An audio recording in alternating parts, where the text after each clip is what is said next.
माननीयाः विशिष्टातिथयः श्रीमन्तः धर्मेन्द्र प्रधान महोदयाः स्वीय उद्बोधनाय सादरं निवेद्यन्ते। आदरणीय मंत्री महोदय।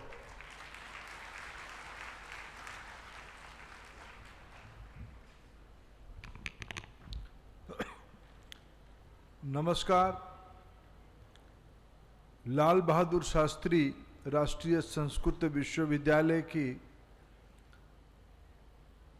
प्रथम दीक्षांत समारोह में मंच पे उपस्थित भारत की महामहिम राष्ट्रपति एवं विश्वविद्यालय की आदरणीय विजिटर श्रीमती द्रौपदी मुर्मू जी, विश्वविद्यालय की vice chancellor professor Murli Manohar Pathak ji,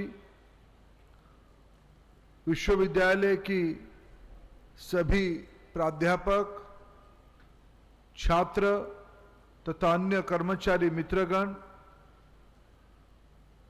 आज जिनको मानक मिला, उपाधि मिला, ऐसे सारे विद्यार्थी तथा अभिभावक समूह, देवियों और सज्जनों, पत्रकार साथीगण, 2020 में प्रधानमंत्री नरेंद्र मोदी जी की दूरदृष्टि के कारण भारत में संस्कृत शिक्षा को एक नया आयाम उसे जोड़ा गया, नई पहल हुई। 60 साल से ज्यादा पुरानी ये विद्यापीठ प्रारंभ के दिनों में एक सोसाइटी की नाते अपना काम शुरू किया था। बाद में 80 दशक में कल्पना होते होते 90 दशक की प्रारंभ में डीम्ड टू यूनिवर्सिटी की मान्यता तक पहुंची। लेकिन जब प्रधानमंत्री जी ने देश की सेवा शुरू की 2014 में,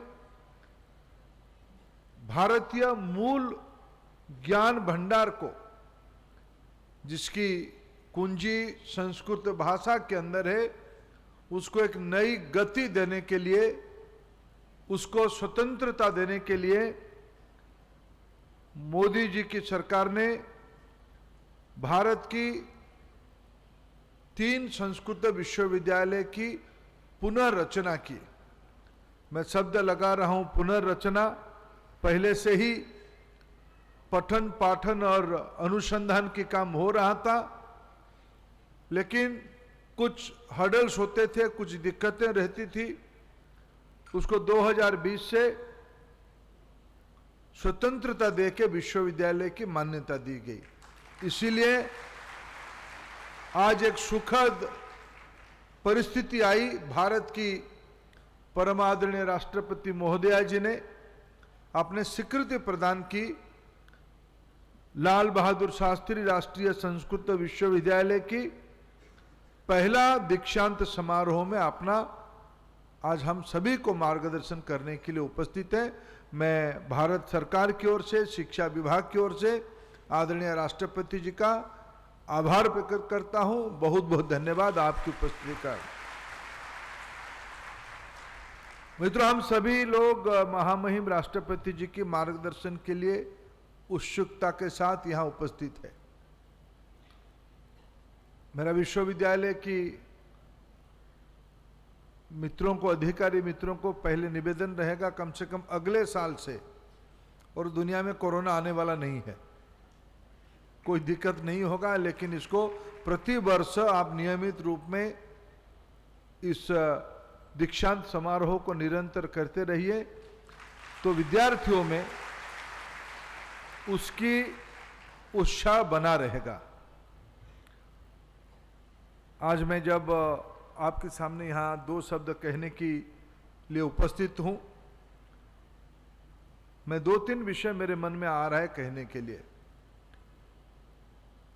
आज हमारे देश में संस्कृत भाषा, अगर मैं यहीं भी आप लोगों से संवाद करूं, आदरणीय राष्ट्रपति जी कह रहे थे कि 4000 से ज्यादा विद्यार्थियों को आज अपने जिंदगी की सफलता की प्रमाण पत्र दिया जाएगा। लेकिन मैं निसंदेह कह सकता हूं उसमें से लगभग सभी लोग शिक्षकता में जाएंगे। ऐसा ही है ना स्थिति? मैं उसमें से संतुष्ट नहीं हूं। आपको विश्वविद्यालय की मान्यता इसीलिए नहीं दिया गया कि आप फिर शिक्षक ही बनोगे। आप तो शिक्षा देते आए हो और आने वाले दिनों में दोगे। लेकिन विश्वविद्यालय इसीलिए बनाएगा, अभी हम लाल बहादुर शास्त्री जी की कल्पना, इस विश्वविद्यालय को विद्यापीठ के रूप में जब प्रारंभिक दिनों में सोचा गया, उन्होंने तब कल्पना किया था। सभ्यता की सबसे पुरानी ग्रंथ वेद है। वेद संस्कृत में ही लिखी गई थी। वेद सिर्फ एक ग्रंथ नहीं है, सर्व विद्या की एक महाग्रंथ है। और वो सारा विषय को आज के समय में सर्वजन विदित करने के लिए माध्यम संस्कृत भाषा है। समाज जीवन की सभी चुनौतियों का, विज्ञान हो, चिकित्सा विज्ञान हो, गणित हो, दर्शन हो, साहित्य हो, सारा विषय की वर्णन वेदों में है। लेकिन आज हमारी सभ्यता में, हमारी समाज में वेद सिर्फ एक पूजा पद्धति की प्रतीक बन गया है। उसकी ज्ञान समाज की सामान्य लोगों तक पहुंचाने की दायित्व इसी विश्वविद्यालय की है, संस्कृत विश्वविद्यालयों का ही है। इसलिए सभ्यता की निरंतरता को बनाए रखने की बहुत बड़ी जिम्मेदारी आपके ऊपर है। राष्ट्रीय शिक्षा नीति भारतीय भाषाओं को महत्व दिया है। भारतीय भाषा, सभी भारतीय भाषा राष्ट्रीय भाषा है। लेकिन मैं उत्कल से आता हूं, उड़ीसा से आता हूं। मेरा अनुभव है, मेरा अध्ययन है, 1500 सदी में, यानी आज से 600-700 साल पहले, उस समय में पुराण और महाभारत को उड़िया भाषा में अनुवाद किया गया था। शारला दास उसको अनुवाद किए थे महाभारत को। वो कहां से उसको किए होंगे? किस भाषा की ग्रंथ को पढ़ते हुए उन्होंने किया होगा? संस्कृत भाषा के ग्रंथ को पढ़ के उन्होंने किया होगा। मैं इस विषय को इसीलिए उल्लेख कर रहा हूं, लगभग हजारों साल पहले भारत में ज्ञान की प्रवाह के माध्यम संस्कृत भाषा था। पाली था, प्राकृत था, तमिल था, लेकिन संस्कृत प्रमुखता के साथ था। यह संवाद की भाषा नहीं था, ज्ञान प्रवाह की भाषा था। भारतीय ज्ञान परंपरा राष्ट्रीय शिक्षा नीति के एक प्रमुख शर्त है। भारत की ज्ञान परंपरा को पुनर्जीवित करना है, पुनः प्रतिस्थापित करना है।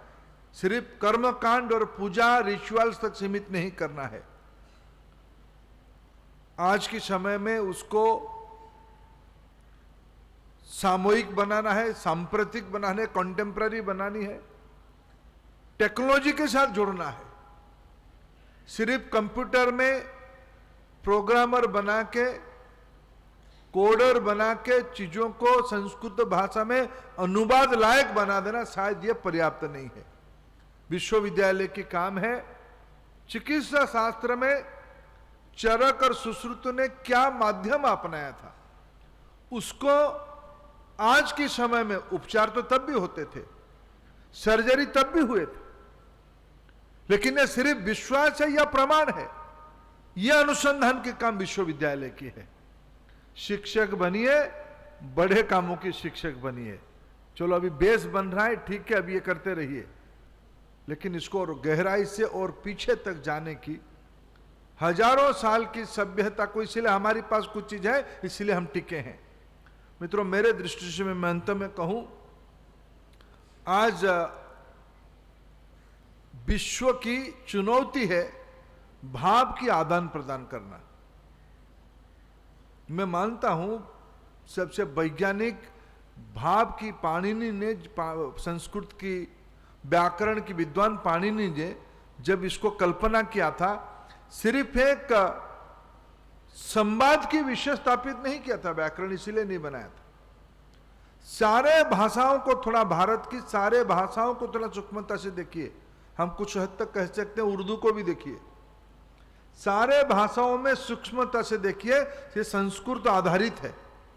संस्कृत एक साइंटिफिक टेक्निकल स्ट्रक्चर है, सारे भाषाओं के अंदर सूत्र बनाने के लिए।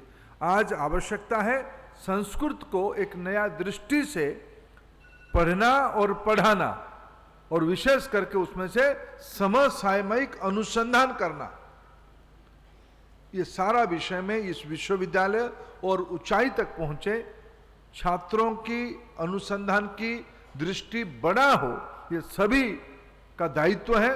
आज पुनः मैं परम आदरणीय राष्ट्रपति जी की इस उपस्थिति, इस काम को, राष्ट्रीय शिक्षा नीति को, भारतीयता को, भारतीय भाषा को, विशेष करके संस्कृत की मर्यादा को और प्रासंगिकता करेगी। बहुत बहुत धन्यवाद।